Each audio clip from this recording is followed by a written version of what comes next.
To learn about the off-grid lifestyle and to be inspired to live your dreams, click subscribe so you don't miss anything. Hit the bell notification.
So I was laying the groundwork for my next rows of firewood. When you lay pipe down or wood, the wood's not quite as good as the pipe, I don't think. But that keeps the firewood off the ground, keeps it from rotting, keeps the bugs off it a little bit better. So you can preserve it for longer periods of time. Today I wanted to talk to you about a few things. Got some questions I want to answer and talk about not being able to get some food. But as I was saying, my goal is to have this kind of like my retirement fund. I want to be able to have plenty of firewood by the time I get old that I really don't need to cut firewood. Or if I get injured, if I get injured one year and I can't work, I want to make sure I got a good supply. So I'm thinking that, maybe 10 or 15 cords ahead of what I need each year. I figure if I stop working at 70, let's just say 70 is the time I stop working, and I can make it to 85.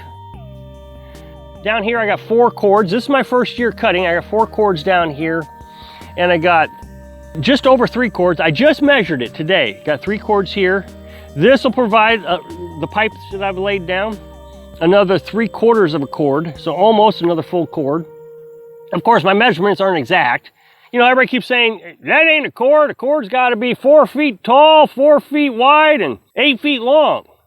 Well, it's simple math. It doesn't matter how high you stack it or how long you stack it or how wide you stack it. It's simple math. A cord is 128 cubic square yards. So that's length times width times height. So if you're over 128, then all you got to do is divide whatever number you got. Let's say it's 252 or whatever it is. YouTube math, don't try it. Not at home. Not recommended at home. That gives you almost 2 cords. 252 divided by 128, whatever that is. Again, don't do YouTube math. Now I'm running out of room. The 2 straight runs that I've got, I got a straight run here, you can see where the tarp is, and I got a straight run here. I'm trying to keep it close to where I'm building a tiny house and close to the camper. That firewood I'm planning on using for the camper, but I got way too much. But this is the area I kind of wanted to stack it up in. Now the theory is if you do 2 rows like this, it keeps it from falling over on each other. But you don't want to do more than 2 rows because you want that air to flow through it to dry out the firewood. These new wood stoves really rely on dry wood. Eventually I'm going to run out of room. I've been stacking my brush down here. Now brush is really good to start your fires for your off-grid outdoor wood stove, so you can cook food in. We're going to build one of those. So I like keeping the brush around. It's really come in handy. At first when I started collecting, I was like, man, what am I gonna do with all this? But we're actually using it pretty quick. So what I think I'm gonna do here is I'm gonna start running this direction so I can keep the ventilation, northwest, east, south, I don't know. But at least I'll get down to this run down here. That'll probably give me another 4 cords. That's my guess. Now, the thing is a lot of people say that it's gonna rot before you ever get to use it. I've done a lot of research on this. If you keep it dry and you can keep the termites off of it, it's not going to rot. So, you put Terminex down on the ground near it or whatever. That'll keep the termites off of it. I've got tarps on a lot of it, but the tarps are deteriorating pretty quick. So we're going to buy some tin roofing, off eBay, or even if we can find it free. I got some tin roofing on that down there. It works really well. And we'll put tin roofing on top of it. I said eBay, I meant Craigslist, or Facebook Marketplace. Firewood can last a long, long time. If you don't do anything to it, just leave it on the ground, it'll last 4 to 5 years. But I'll do what's called a first in, first out. So that down there, down on the hill, I got earlier this year. So I'll use that first. I just got to kind of mark the dates of when I do it, which is first, what's second, so forth. Now, I want to talk about the tiny house a little bit. I'm not sure where the miscommunication is. I'm sure a lot of the subscribers and commenters are going to say, hey, Rob, we know what you're talking about. Don't worry about it. But I keep getting a slew of people saying, Rob, you got to get this tiny house built before winter.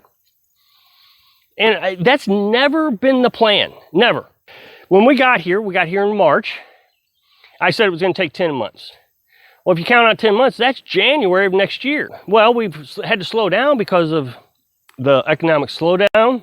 Lumber costs are really high right now, so we're trying to find all our wood and materials on Craigslist and Facebook Marketplace. So we're in no hurry. We're already going to have to make it through one winter.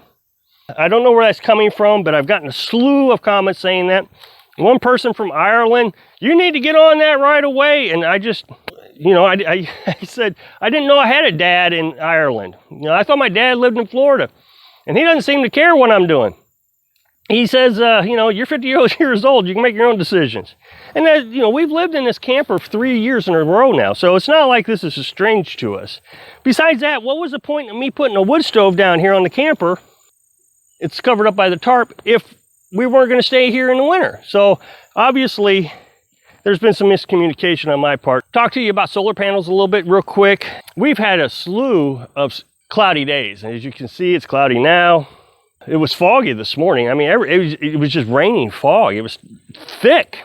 But the solar panels are charging the batteries quite well. On cloudy days, about 75 to 80% cloud cover. You want to be able to charge your batteries in I would say a 6 to 7 hour day. We use, I think, 1,200 watts a day. So you want to be able to produce 1,200 watts a day on a cloudy day, 75 to 80% cloud cover. So we have 1,000 watts because the clouds are covering the sun. So I figured it up this morning when I first got up, and I think 7 o'clock, I was making just at 70 watts. Now that was this morning when the sun was still down, behind the trees and stuff. I couldn't tell you what I'm doing now. I'm probably doing, I would say, 200 watts by now. So 1,000 watt panels are probably making 200 watts right now. So 200 watts times 8 hours is 1,600 watts. So that produces more than what we use per day on a cloudy day. Now, I'm not sure it's going to be cloudy all day. So even if you get peaks of sun, which we've gotten several peaks, you're going to boost up your wattage quite a bit. Now, I want to talk to you about not being able to buy food. Can't buy food.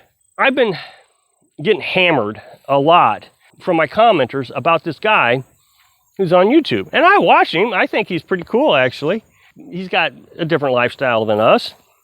But I'm being compared to him quite a bit. I mean, he's a younger guy than me. They think I should be doing things like him. I don't see that as a necessary. Like I said, he's got kids.